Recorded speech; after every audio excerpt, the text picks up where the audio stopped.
Obrigado, pastor. Amém. A igreja daqui a pouco ela vai falar aí de novo, esse careca aí de novo. Salve, amada igreja, na paz do Senhor. Eu estava com saudade de vocês, sabia?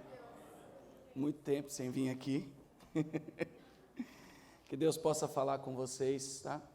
Que essa palavra possa falar no coração de cada um de vocês. É uma palavra revelada que Deus, na verdade, de todas essas ministrações, essa mensagem é a mensagem que Deus já tinha me dado há muitos dias para trazer para vocês. Eu sei que muitos que estão aqui passam por lutas todos os dias, passam por dificuldades, e que essa palavra possa ser uma chave para ajudar vocês a vencer essas dificuldades, vencer essas lutas que vocês vêm enfrentando, porque todos nós enfrentamos lutas. Quero parabenizar os pais que estão aí, né? Que hoje é dia dos pais, um dia especial. Eu também sou pai de muitos, tá? Mesmo não geneticamente, mas sou pai de muitos. Hoje mesmo eu recebi vários parabéns de muitos.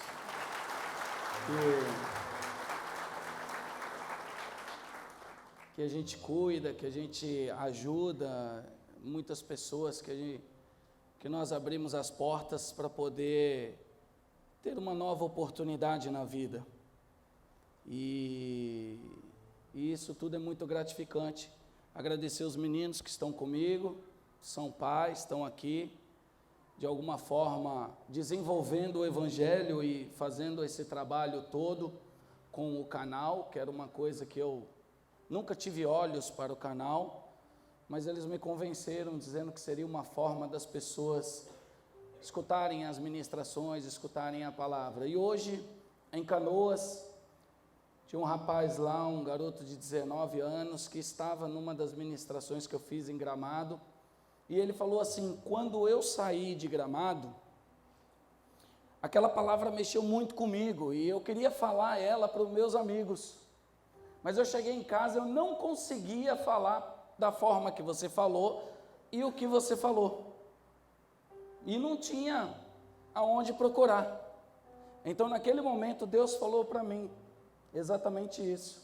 Ele falou: está vendo a importância de gravar, está vendo a importância de replicar, está vendo a importância, porque ele falou: se eu tivesse o vídeo, eu tinha mandado para os meus amigos o vídeo, e meus amigos teriam sido impactados, porque eles não puderam estar lá em Gramado, e a gente passa a entender a importância de cada detalhe, de cada ponto, né? Lembrando nisso, quantos aqui estão inscritos no meu canal? Levanta a mão. Eita Deus! Quem não está, escreva lá, César Zanoni.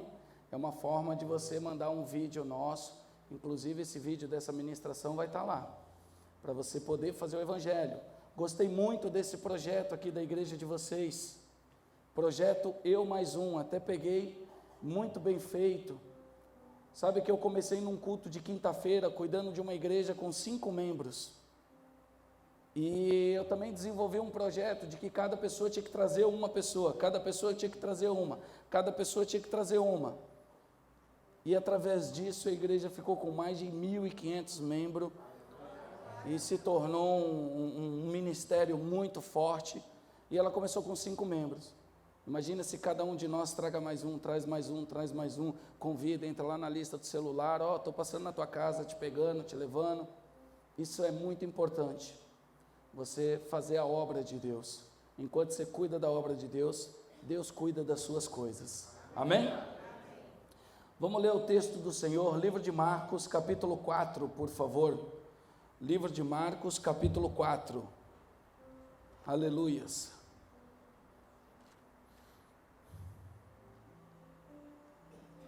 No verso 35. Livro de Marcos, capítulo 4, no verso 35. Enquanto os irmãos procuram a palavra, permaneçam firmes aí e vão tocando, seguindo a pregação aí. Pode deixar Deus usar vocês aí, tá? Deus tem muita coisa para fazer. Amanhã eu já viajo, eu vou para Criciúma. E aí eu devo chegar em casa só lá para daqui uns 10 dias ainda. E eu sei que vocês estão bem acolhidos. Falei hoje com o pastor, né? Vi muitas pessoas todos esses dias aqui na congregação, com sede, querendo receber. Isso é importante. Isso nos mantém vivo. O que me mantém de pé é todos os dias estar na congregação. Todos os dias estar lendo a palavra. Todos os dias estar buscando a Deus. Porque se eu também não fizer isso, vocês podem ter certeza, eu também vou tomar outro rumo. Porque o que nos sustenta é estar escutando a palavra de Deus todos os dias. E é até engraçado quando a gente escuta as pessoas falando, não, eu não tenho nada contra a igreja, mas eu não vou lá, não é para mim. E aí eu fico pensando, que discrepância isso, porque o que a igreja faz a não ser lançar palavras de bênção sobre a vida das pessoas? O que a igreja faz a não ser lançar palavras de bênção? Mas a Bíblia diz que o inimigo cegou o entendimento dos últimos dias e faz com que eles não entendam qual que é o caminho correto. E aí faz com que eles não queiram e fiquem andando em círculos. Quantos encontraram? Diga amém. Amém. Vamos ler o texto. E naquele dia, sendo já tarde, disse, passemos para o outro lado. E despedindo a multidão, levaram consigo assim como estavam. Eles estavam no barco, e havia também com ele outros pequenos barcos. E se levantou grande tempestade de vento, e as ondas batiam no barco, de modo que já se enchia. E ele estava na parte de trás do barco, dormindo. Diga assim, Jesus estava no barco, dormindo, sobre uma almofada. Misericórdia. E eles o acordaram, dizendo, mestre, não te preocupa que perecemos? E ele, levantando, repreendeu o vento e disse ao mar, paz, aquieta-te. E o mar cessou, e houve grande calmaria. E ele disse-lhes, por que sois tão temerosos? Ainda não tendes fé? Somente até aí. Esse é o texto que nós vamos estar discorrendo hoje e falando um pouco dele. Espírito Santo, o Senhor tem total liberdade para tocar o coração de qualquer um aqui, de todos, para que possa entender a palavra da forma que o Senhor quiser. Que o Senhor possa me usar, unja minha garganta, unja minha voz, para que essa palavra chegue ao coração de todos eles. E que assim, eles possam gerar frutos, e que eles possam levar essa palavra para a casa deles, e que essa palavra venha gerar muitas bênçãos no lar deles. Amém. Esse texto, ele fala em vários livros, e ele fala de uma forma, muitas vezes, que nós não entendemos a profundidade dele, o que o Senhor tem para falar para nós. Eu escolhi no livro de Marcos, porque o livro de Marcos é o menor livro que tem dos evangelhos, e o livro de Marcos é o primeiro livro, não é Mateus. Mateus vem primeiro, mas o livro de Marcos é o segundo. Diga assim para mim assim, Marcos é o segundo. O segundo é maior que o primeiro. Olha para o irmão que está do teu lado e diga assim, meu irmão, não queira ser o primeiro, seja o segundo, você será melhor. Aleluias. O primeiro Adão caiu, o segundo Adão venceu a cruz, o segundo é mais forte. Elias fez 6 milagres, Eliseu fez o dobro de milagre, o segundo. Primeiro veio Davi, mas antes de Davi, para Salomão, veio Saul, o primeiro rei. O primeiro rei foi Saul, o segundo rei foi Davi, mais forte. Primeiro veio João Batista, depois veio Jesus, o segundo. Sempre o segundo, ele vai estar à frente. Todas as vezes que você querer ser o primeiro, você não vai estar à frente. A mãe de João chega para Jesus e disse assim, mestre, eu quero que meu filho sente ao teu lado lá no céu. Jesus olhou e falou assim: nossa, está muito preocupada de chegar em primeiro. João vai ser o último a sair da terra. E João ficou para a ilha de Patmos.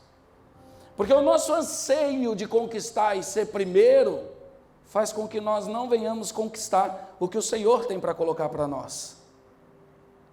Todas as vezes que você fica em segundo, isso não quer dizer que você não é tão importante quanto o primeiro. Muito pelo contrário. Quer dizer que você está tendo a oportunidade de ver quem está à tua frente e você se tornar melhor do que ele. Quando você almeja ser primeiro, você não enxerga mais nada. E automaticamente você está à beira do precipício, com egos, vaidades, vontades, e você está suscetível a cair. Então não tem problema se você não for o primeiro. O livro de Marcos, ele é o segundo livro da Bíblia, mas ele é o mais importante. O livro de Marcos, ele foi escrito para os gregos. Então ele fala do poder do Senhor, da capacidade do Senhor como homem. Ele está sempre falando isso. O livro de Mateus fala para os judeus, e é por isso que discorre toda a genealogia no capítulo 1, para provar para os judeus que Jesus era o Messias, que Jesus era o que há de vir, porque ninguém acreditava que Jesus era o Messias. E por que eles não acreditavam que Jesus era o Messias? Porque Jesus veio do carpinteiro, porque Jesus veio de uma aldeia pequena da Galileia, aonde quando ele andava as pessoas diziam: porventura poderia vir alguma coisa boa de lá? Porventura poderia vir alguma coisa de São Jerônimo? Porventura poderia vir alguma coisa de Charqueada? Porventura poderia vir alguma coisa boa do Rio Grande do Sul? Aí é a hora que o Senhor mostra, sabe o quê? Vem, porque da onde você menos espera, o Senhor tem o Salvador para guardar. Jesus veio da onde ninguém esperava. Porque Jesus, ele não está suscetível aos seus pensamentos. Ele não está suscetível às tuas regras. Ele não vai fazer do jeito que você imagina. Ele vai fazer do jeito dele, da forma dele, e ele só espera que você esteja pronto para isso. Não faça matemática da forma que o Senhor vai vir. Não, o Senhor para vir eu tenho que estar de joelho 48 horas. Não, o Senhor pode vir você dirigindo. Ele pode mudar a tua vida você dentro de uma reunião. Não existe formas, nós temos que estar constantemente com Ele. Depois do livro de Marcos vem o livro de Lucas.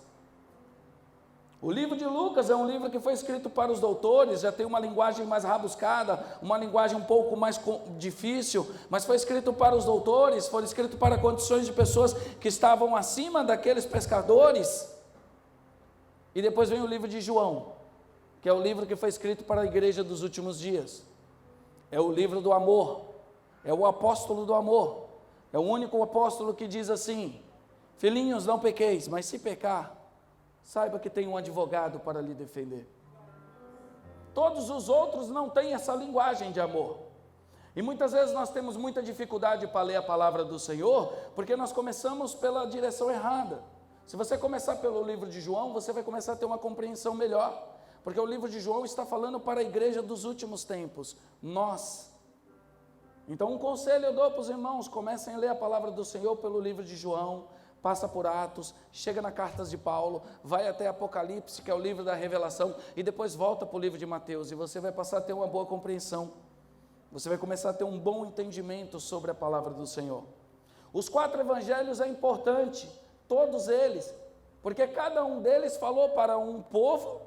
Não havia internet, não havia WhatsApp, não havia como se comunicar, e os 4 falam a mesma língua. Dos 4 evangelhos, só 2 andou com Jesus, só Mateus e João. Marcos e Lucas nem viram Jesus. E como que eles contam a mesma história se não for o poder do Espírito Santo? Como que eles vão relatar a mesma história se não foi o Espírito Santo que mostrou para eles? Porque cada um daqui, Lucas era discípulo de Paulo, e Marcos, discípulo de Pedro. Não havia possibilidade, não havia condição deles estarem conversando. Um foi escrito em grego, outro foi escrito em aramaico, outro foi escrito em hebraico. As próprias linguagens da escrita já era diferente.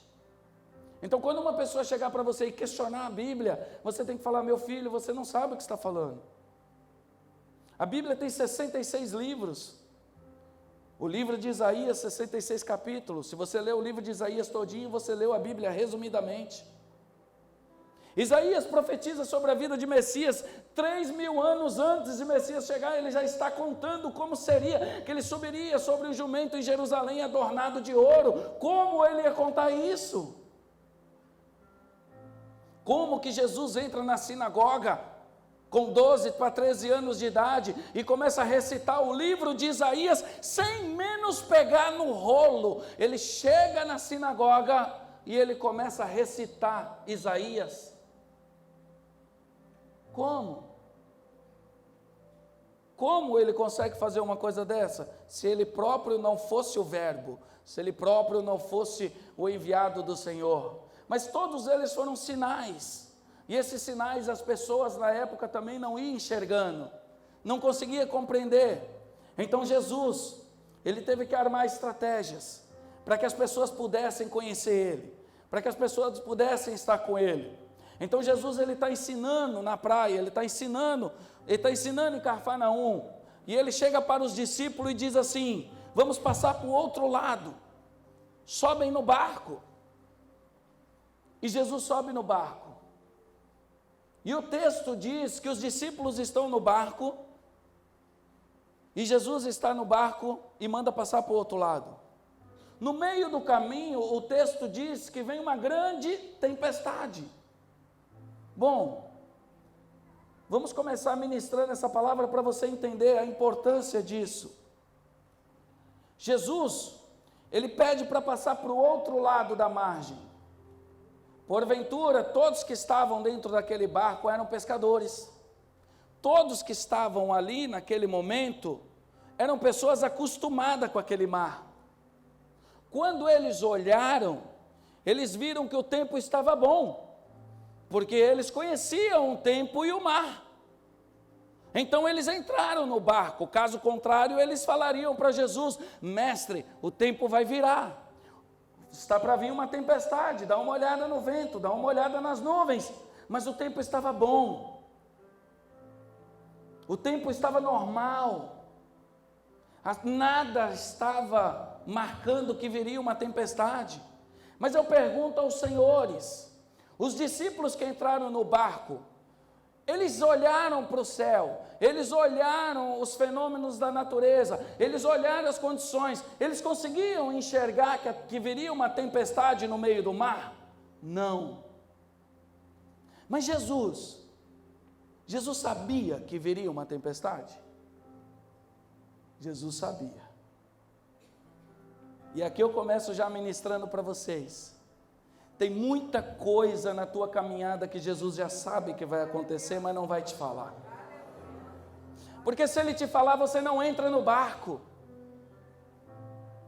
Jesus, ele não vai te contar o que você vai passar, porque se ele contar para você, você não entra no barco. Então ele só dá a ordem: entra no barco que nós vamos para o outro lado. Mas você olha e você não vê nada, você só vê coisa boa. Você não espera que vai se levantar uma tempestade no meio do caminho. Você não aguarda isso. É como você não espera que a tua empresa vai virar do avesso. Ninguém esperava vir uma pandemia do nada. Ninguém espera quando um filho entra nas drogas. Ninguém espera quando um marido sai de casa, quando uma esposa trai. Ninguém espera que pegue uma doença. Ninguém espera. Estava tudo bonzinho, estava tudo normal, e você está no barco. E Jesus já sabia que isso ia acontecer. Então Jesus entra no barco e segue no barco em direção ao outro lado. Jesus é o líder perfeito. Jesus é o líder perfeito. Muitas vezes eu estou andando com... o melhor líder é aquele líder que dá uma direção para os seus colaboradores. Líder que não dá direção não vai conseguir fazer a máquina andar, não vai conseguir fazer a empresa andar, não vai conseguir fazer o ministério andar, porque o líder, ele que dá a direção. Jesus disse, vamos passar para o outro lado, ele deu uma direção. Muitos dos meus diretores, por muito tempo, eu tenho um diretor, que nós fomos abrir um escritório em Minas, e eu falei para ele assim, abre o escritório, ele abriu. Um dia cheguei no escritório e ele está pintando as paredes, sabe? Com muito amor e carinho, colocou umas mesas bonitas, me chamou e falou assim, doutor, dá uma olhada aqui, ó, olha essa cadeira que eu comprei. E eu virei para ele e falei assim, não cria amor, porque você não vai ficar aqui. Eu vi que ele murchou, que o semblante dele murchou, era a cidade que ele queria ficar, lá estavam os coleguinhas dele, os amiguinhos dele, que ele jogava seu basquete, e eu falava assim, você não vai ficar aqui. E aí ele falava assim, mas eu vou para onde daqui? Falei, calma, isso é um outro passo. Vai cuidando aqui, que Deus vai mandar uma pessoa para cuidar, e você vai para outro lugar. E assim, depois que o escritório estava andando, que as coisas estavam produzindo, as coisas estavam caminhando, as coisas estavam tudo perfeitas, aí eu falei, agora você vai ter que entregar o escritório, porque eu preciso de você lá em Ribeirão Preto. E ele, tá bom, eu vou para lá. E aí teve o mesmo passo em Ribeirão Preto. E aí lá em Ribeirão Preto, depois que estava tudo andando, tudo caminhando, eu falei, agora você entrega o escritório, que eu preciso de você lá em Santos, para abrir outro escritório. E aí ele foi. E aí depois que ele abriu o escritório em Santos, eu falei, entrega o escritório, que agora eu preciso de você em São José dos Campos, para abrir um escritório. E ele foi. E chegou no meio da caminhada, ele passou por problemas no relacionamento, passou por problemas sentimentais, passou por todo tipo de problema, e eu ali trazendo palavras, conversando com ele, falando, é uma fase, calma, vai passar, a gente vai vencer, existe um projeto para você, calma. E ele vinha para mim e falava assim, eu estou montando escritórios para todo mundo ganhar dinheiro, e eu ainda não estou ganhando dinheiro. Falei, calma. Depois que ele montou uns 20 escritórios, eu cheguei para ele e falei, agora você vai voltar para a tua casa, você vai encontrar com a tua família, e esses 20 escritórios vão trabalhar, e você vai receber um percentual dele todo mês. Mas se eu contasse isso para ele lá atrás, você acha que ele chegaria a 20 escritórios? Nunca. Porque ele ia estar no primeiro escritório já sonhando no 20º. Ele ia estar enxergando uma coisa lá na frente, e o problema é que ele ia entrar um nível de ansiedade no coração dele tão grande, que ele não ia alcançar isso nunca. Então ele teve que ir passando passo a passo, e depois ele chegou para mim e falou assim, mas o senhor poderia ter falado para mim que tudo isso ia acontecer, que eu ia trabalhar mais feliz, que eu ia trabalhar mais contente. Eu falei, não, você não ia. Você trabalhou feliz e deu a vida, porque cada escritório que você entrou, você imaginou que aquele escritório seria seu.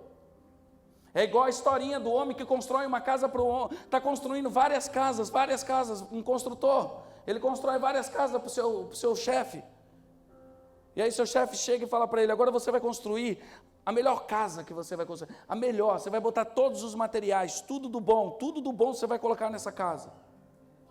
E ele já chateado foi lá e construiu a casa de qualquer jeito.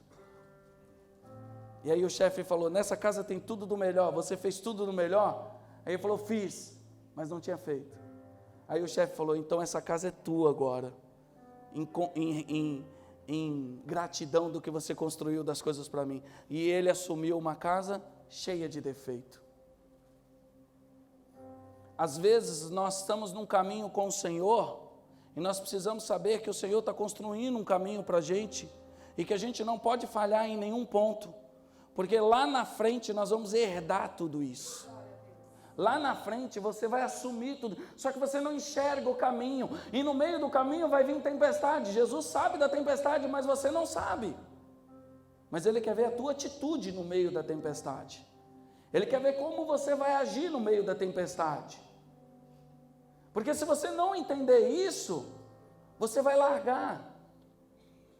Você já parou para perceber como que nós somos com Jesus?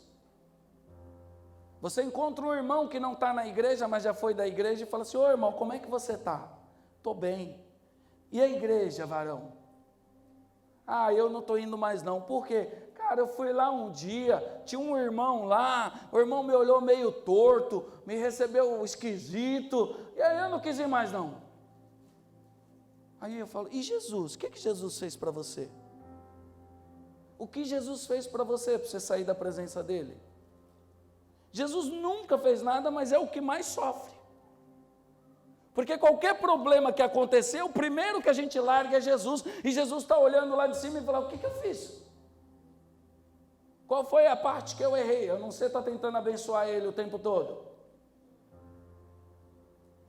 Se você vier aqui e ficar reparando a vida de todo mundo, é óbvio que você vai achar defeito. A igreja é um hospital de vários doentes, de vários necessitados, de vários que estão precisando de cura, como você, como eu. Todos nós estamos aqui esperando uma cura do Senhor, esperando um milagre do Senhor, esperando uma transformação do Senhor. Se eu me basear em vocês, eu também vou ver defeito, e se eu ver defeito e estiver triste, eu vou sair do barco. Eu vou pular fora do barco. Eu não posso fazer isso porque Jesus em nenhum momento pisou na bola comigo. Jesus, quando colocou esses discípulos no barco, ele falou, sabe o que? Eu não sou injusto. Vocês todos são pescadores, vocês tudo conhecem do mar, não conhece? Conheço. Então tá bom, sobe no barco. E lá no mar Jesus provou eles. Jesus não provou eles na rua, andando, onde eles não tinham conhecimento. Jesus não provou eles nas escrituras sagradas. Jesus provou eles no meio do barco, no mar, aonde eles andavam todos os dias e foram criados. Jesus vai te provar na área que você acha que você tem mais segurança. A minha família tá perfeita, tá ótima. Cuidado, Jesus vai te provar lá dentro. O meu trabalho está perfeito. Cuidado, Jesus vai te provar lá dentro. Jesus vai te provar onde você tem mais domínio, porque Ele não é injusto. Ele não vai te provar onde você não domina. Ele vai te provar aonde você tem mais domínio. Não, o vício não me pega. Cuidado. Jesus vai te provar nisso. Não, a prostituição não me pega. Cuidado, Jesus vai te provar nisso. Ele vai te provar aonde você fala que tem mais domínio. Amém? Esses discípulos têm uma característica que nós temos que ter. Mesmo no meio da tempestade, eles não pularam fora do barco. Então olha para o irmão e fala assim, meu irmão, na tempestade, não pule fora do barco, porque o nosso líder está dentro do barco. Líder de verdade está dentro do barco. Se você é líder na tua família, você está lá dentro do barco, está pegando fogo, mas você está lá dentro. Se você é um empresário, você está lá dentro da empresa. Não, tem muito empresário que a empresa começa a dar problema, ele nem visitar a empresa vai mais. Aí eu perdi o prazer em ir lá. Ué, meu filho, se você que é o líder não está lá dentro do barco, quem vai estar? Jesus estava dentro do barco. Chicote estralando, tudo acontecendo, vento, tempestade, água entrando dentro do barco, um negócio para ir a pique, Jesus dentro do barco.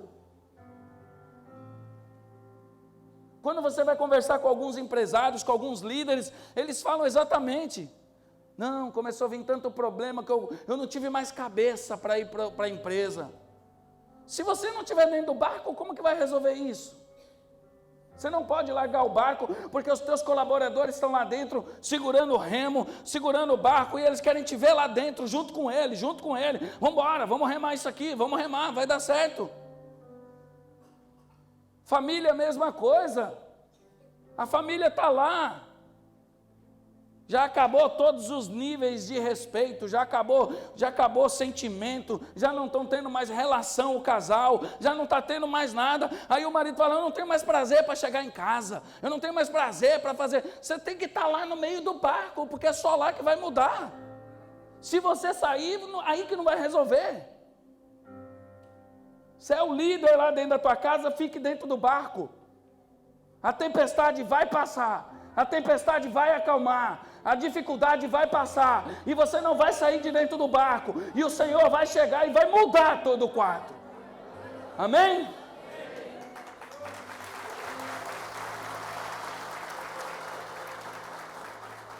Então Jesus está lá, o líder, o maior líder, está lá dentro do barco, dormindo. Chicote estralando, um monte de problema, todo mundo lá. Pedro se levanta, porque Pedro era o líder. Pedro se levanta e começa a tentar resolver no meio da tempestade, começa a resolver as coisas de Jesus lá dentro do barco. Gravem isso. A tua salvação é colocar Jesus dentro do teu barco, tá? A salvação da tua família é colocar Jesus dentro do barco da tua casa. A salvação da tua empresa é colocar Jesus dentro do barco. A salvação dos discípulos no meio da tempestade foi porque Jesus estava no meio do barco. E você não pode colocar Jesus só depois da tempestade, você vai sofrer. João capítulo 2 tem a transformação da água em vinho. É a única passagem que chamam Jesus para ele não fazer um milagre, você sabia? A única passagem que Jesus foi convidado como amigo. Jesus, eu vou casar. Eu quero que você vá lá no meu casamento. O noivo sabia que ia acabar o vinho? O tempo estava bom. Mas de repente aconteceu que o tempo virou e virou uma tempestade. Nós não vamos nos atender a isso, porque senão vai tomar 2 horas a pregação. Eu quero só dizer para você que aquele noivo fez a primeira parte. Ele convidou Jesus para os momentos felizes da vida dele. E na hora da dificuldade, Jesus já estava dentro do barco. Chame Jesus na hora de alegria. Não esqueça de Jesus na hora que estiver bem financeiramente. Não esqueça de Jesus na hora que o teu ministério estiver andando. Não esqueça de Jesus quando tudo está acontecendo. Porque se você esquecer de Jesus, o tempo vai virar. E aí você não vai ter ele dentro do teu barco. E é a hora que você vai se desesperar. E é a hora que você vai correr para a igreja e vai chegar diante do pastor e vai falar: pastor, nossa, o varão era tão bom, o varão era um homem de Deus, agora virou do avesso, eu não sei o que fazer. Aí Jesus vai falar: por que vocês não estiveram dentro do barco? Você imagina uma coisa, se o barco está parado na praia, ele está parado na praia, ele está encostado na areia. Se acontecer uma tempestade, qual é o risco que você corre com o barco lá na areia? Nenhuma. Mas se o barco está lá no alto mar, e ele vem uma grande tempestade, qual é o risco que você tem de morrer? É grande. Mas se Jesus estiver naquele barco lá no meio da tempestade, e você ficou na areia, porque você não quis entrar no barco de Jesus, como que você vai nadando até o meio da tempestade? Você não vai ter força. E é o que acontece com a maioria das pessoas. Não coloca Jesus no momento de alegria dentro do barco, na empresa, no ministério, no casamento. E aí na hora que vira do avesso, que o filho não escuta mais, que a casa está virada do avesso, aí ele quer alcançar o barco. Mas aí ele não vai conseguir alcançar o barco, porque o barco já foi. Aí ele vai ter que passar toda essa prova, toda essa luta, todo tentando chamar a atenção de Jesus. Porque nós achamos que nós não entramos no barco, mas a hora que a gente clama, Jesus nos atende. E aí faz com que nós vamos perder a sensibilidade de Jesus. E a gente não quer entrar no barco. Não, eu não quero, minha vida está boa, agora eu não preciso de Jesus. Aliás, eu acho que Jesus nunca foi tão importante. Eu acho que depois que eu fiz esse curso, conheci umas pessoas novas, a minha empresa deu uma guinada, as coisas começaram a acontecer. O meu ministério começou a andar depois que eu conheci fulano. Aí as coisas começaram a andar. Eu não preciso orar tanto, eu não preciso jejuar tanto, eu não preciso estar indo para os cultos, eu não preciso escutar a palavra de Deus. E o barco está indo embora. Daqui a pouco vira do avesso. É um segundo, gente, para virar do avesso. E se Jesus não está dentro do barco, você se desespera. Então os discípulos dentro do barco, Jesus dentro do barco. Aí vem um momento crucial. Jesus no capítulo que eu li, o capítulo 35, puder colocar aqui o verso 35, capítulo 4, verso 35, nós vamos ler aqui. Aleluias. Dá um glória aí, irmãos, para mim beber uma água aqui. Quer água, baterista? Não? Ninguém te serve água, né? Eu vou te servir, tá? Que eu quero um garladão. Se quiser até uma coca, quem sabe eu ganho uma casa no céu. Vamos lá. Naquele dia, ao anoitecer, disse ele aos seus discípulos: vamos para o outro lado. Vejam que essa mensagem quem disse foi Jesus. Jesus disse isso para os discípulos. Vamos para o outro lado. Foi a primeira fala de Jesus. No meio da tempestade, Pedro levanta, olha para Jesus e diz assim: mestre, nós vamos morrer. Meu Deus do céu, nós temos a capacidade no momento de desespero, esquecer as promessas que Deus fez para nós, e trocar as palavras, e começar a lançar palavras de maldição. No meio do problema. Não, esse casamento não tem mais jeito, acabou, tá, vai terminar tudo. Mas lá no começo, o pastor profetizou, vão caminhar junto, vão ter filhos, vai ter uma linda família. Não, Deus vai te dar uma empresa e essa empresa vai longe. Mas no meio da tempestade você fala: quebrou, agora quebrou. Não consigo mais vender, não consigo ir para lugar nenhum. Jesus disse: vamos passar para o outro lado. Ele disse em aspas ainda para chamar atenção. Ele falou: nós vamos chegar do outro lado. Não importa a tempestade, não importa o problema, não importa a dificuldade. Eu já estou profetizando no início. Nós vamos passar para o outro lado.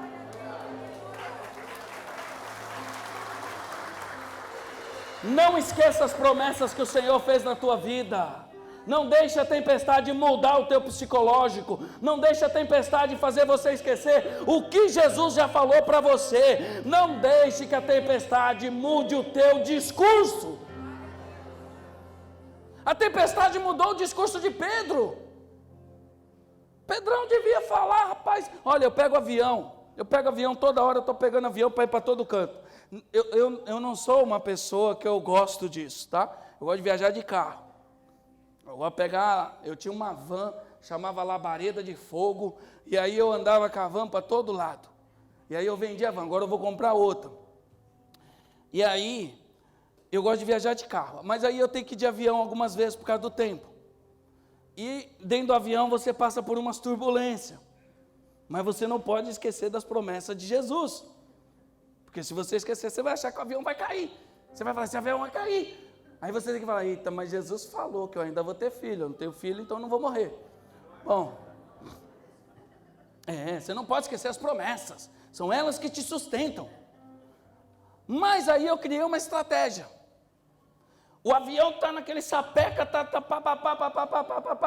eu olho para a aeromoça. E ela está lá. Fala: se a aeromoça que anda nisso aqui todo dia está de boa, está tranquila, para que eu vou me desesperar? Meu irmão, era só para olhar para Jesus. Rapaz, a tempestade está comendo, Jesus está dormindo? Está tranquilo. Se o dono do barco, o cabra que está no barco, que conhece do tempo, conhece de tudo, está dormindo, é porque sabe que isso aqui não vai me destruir. Mas aí a gente esquece de Jesus, a gente esquece da situação que está acontecendo, a gente esquece das palavras que Jesus falou lá no início, a gente esquece das palavras do início, e a gente entra em desespero, e o nosso discurso muda. Nosso discurso muda. Não, essa mulher não é para mim, não, nós não tem empatia, nós não combina mais, nós não combina. Não, a empresa, eu descobri que eu sou bom para outro negócio. Eu descobri que esse negócio não é para mim, não, meu negócio é outro. Descobri que eu não nasci para pregar. Rapaz, a vida inteira todo mundo olhava para o cara e falava: você vai ser pregador, vai ser pastor, vai ter ministério, vai ter tudo. Mas lá na frente falta dinheiro, porque sempre é o dinheiro, sempre é a miséria do dinheiro. A gente está tão enraizado no dinheiro que a gente não é feliz vivendo no pouco. A gente só quer viver se tiver dinheiro. Dinheiro é bom, gente, mas ele também traz um monte de coisa junto com ele, tá? Ele traz muita coisa, que se vocês souberem, vocês não iam desejar tanto. Ele traz muita coisa junto com ele. Às vezes a gente escuta amizades falsas, pessoas que ficam pedindo coisas, pessoas que ficam isso, pessoas que demonstram ser uma pessoa ou outra. A gente fica escutando, quando a gente não tem dinheiro, a gente fala: não, isso não vai acontecer comigo. Aí depois você tem dinheiro. E aí depois você vê que você está rodeado de joio. Está rodeado de joio. E aí você não sabe como sair deles. E aí aquilo vai te sugando, vai te cansando, vai te esgotando. E a gente tem que aprender a viver no pouco e nunca medir Jesus pelo dinheiro. Se tem comida, ótimo. Se não tem, jejua. Se der para morar numa casa, paga muito bem. Se não der, muda de aluguel, porque Jesus está construindo a tua casa no céu. Isso a gente precisa começar a aprender. Não, eu casei, eu preciso dar o melhor para minha família. Legal, muito bom da tua parte. Quem vai trazer o melhor para a tua família é Jesus. Traga a tua família toda para Jesus, que Ele vai colocar ela numa situação boa. Não é os teus braços. Então os discípulos estão lá e eles falam assim: nós vamos morrer. E esquece do discurso. Jesus acorda. E Jesus é lindo, gente. Fala assim: Jesus é lindo. Porque Jesus acorda, e quando Jesus acorda, Ele não levanta e diz assim: me coloca a par do que está acontecendo.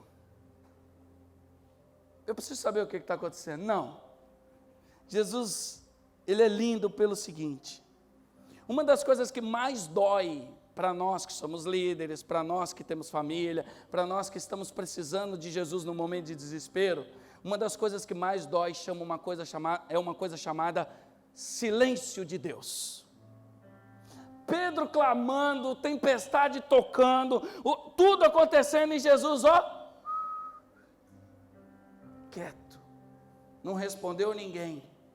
Ele ficou observando as atitudes dos discípulos e ali estava a prova para ver se ia voltar para o final da fila ou não. Ele ia ver se os discípulos iam permanecer no barco mesmo sem Jesus falar.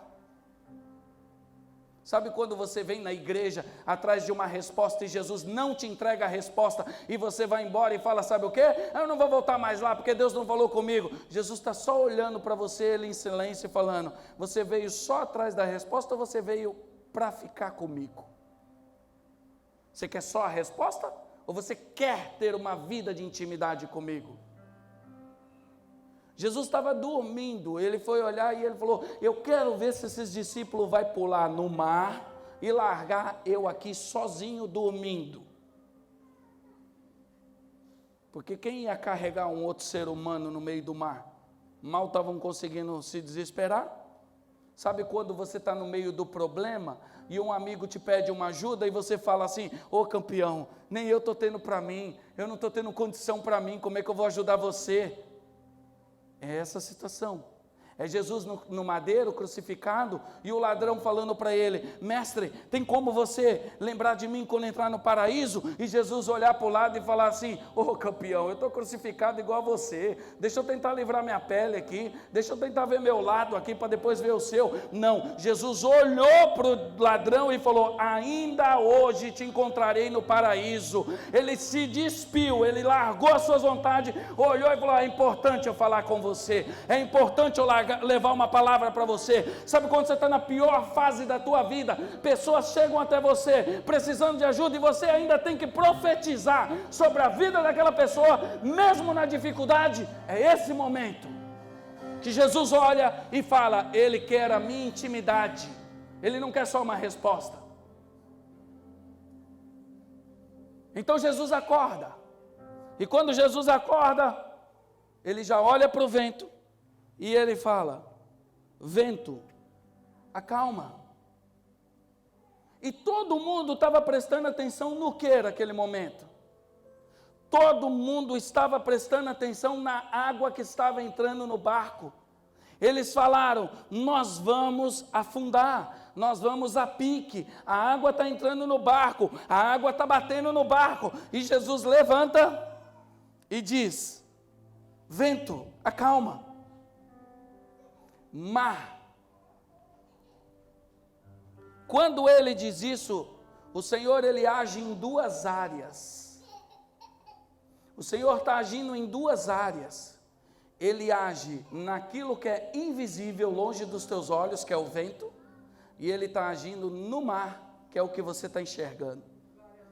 Sabe quando você tem um problema e você acha, não, o problema está aqui, ó, é essa amizade. Não, o problema está aqui, é a falta do dinheiro. Não, o problema é aquela pessoa. E aí Jesus está falando, não, o problema está longe dos teus olhos, mas você não enxerga, porque só eu enxergo. E se eu não estiver dentro do barco, você não resolve. O problema dos discípulos não era a água que estava se levantando, era o vento que estava soprando a água. Então Jesus foi lá e repreendeu o que estava longe dos olhos dos discípulos. É como você está aqui na casa do Senhor e Deus está trabalhando em algo que está longe dos seus olhos. Amém? Glória a Deus. É como você vir na casa do Senhor e você fala, Senhor, eu estou precisando de um emprego. E o Senhor fala assim, calma, eu estou agindo longe dos teus olhos. E quando eu consertar lá, automaticamente o emprego chega para você. É quando você fala assim, Senhor, eu preciso fechar esse contrato. E o Senhor fala, calma, o contrato está visível a você. Eu estou agindo longe dos teus olhos, por isso que você precisa de mim. Porque eu estou sempre agindo longe dos teus olhos. Dá uma salva de palmas para o Senhor.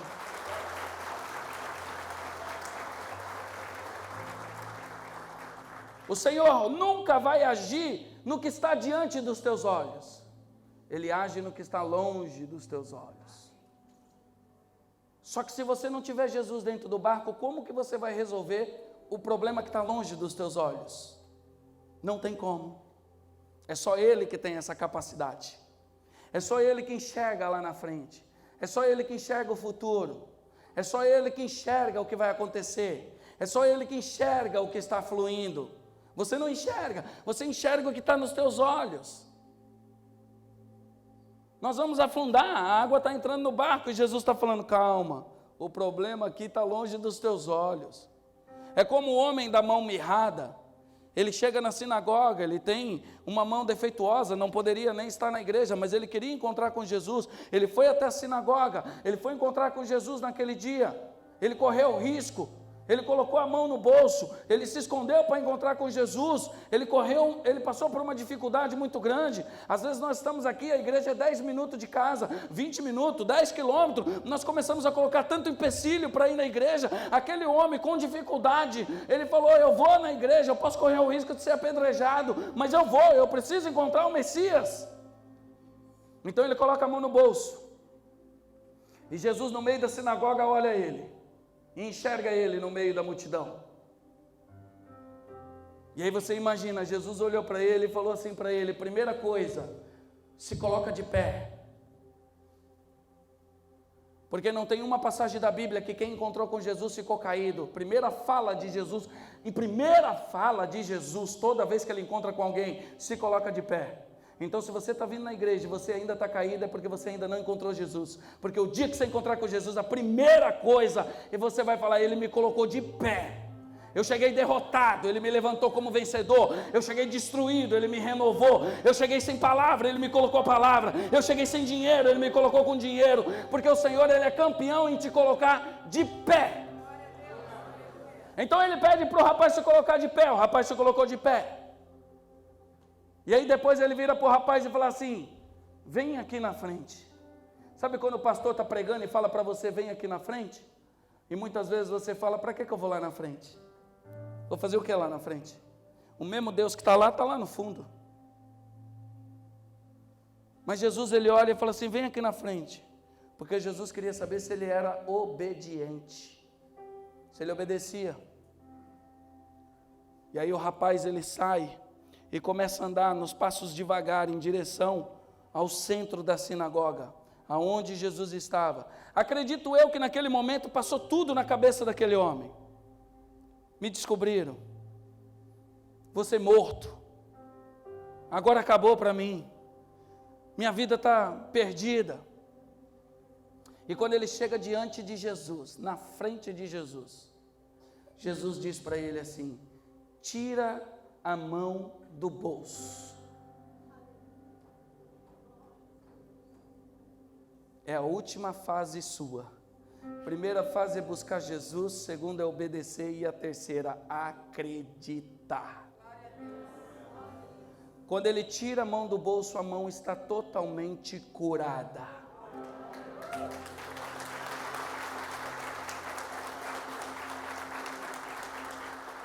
Porque enquanto você caminha em direção de Jesus, Ele vai trabalhando longe dos teus olhos. O homem estava com a mão aqui, ele estava enxergando a mão? Ele estava só caminhando em direção a Jesus. Todos os dias quando você caminha para a igreja, todos os dias quando você fala do Evangelho, todos os dias quando você coloca Jesus no barco, todos os dias que Jesus está dentro do teu barco, todos os dias que você está buscando Jesus, todos os dias que você dobra o joelho na tua casa para orar, todos os dias que você lê a Bíblia para os teus filhos, todos os dias que você está falando com Jesus, Jesus está trabalhando longe dos teus olhos. Sem esse nível de liderança, você não vai chegar a lugar nenhum. Líder é isso. Você tem um monte de colaborador na tua empresa e você está trabalhando longe dos olhos deles. Você está desenhando o futuro deles sem eles saber. Você está desenhando o projeto de vida deles sem eles saber. Esse é o princípio de liderança. Jesus mudava a vida das pessoas sem elas saberem que estava sendo mudada. Não tinha um manual, um script de como ia acontecer. Jesus olhava e falava: vem andando, só anda em minha direção. Quando você tirar a mão do bolso, você já vai estar curado.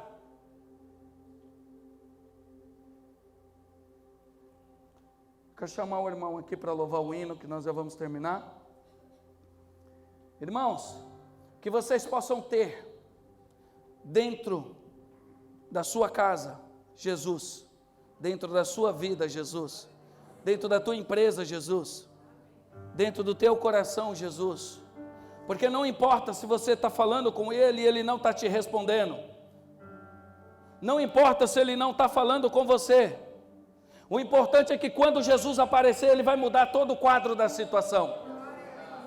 Não importa se Jesus está todo dia falando com você ou não. O importante é que quando Ele chegar, Ele muda o quadro, Ele muda a situação, Ele acalma a tempestade.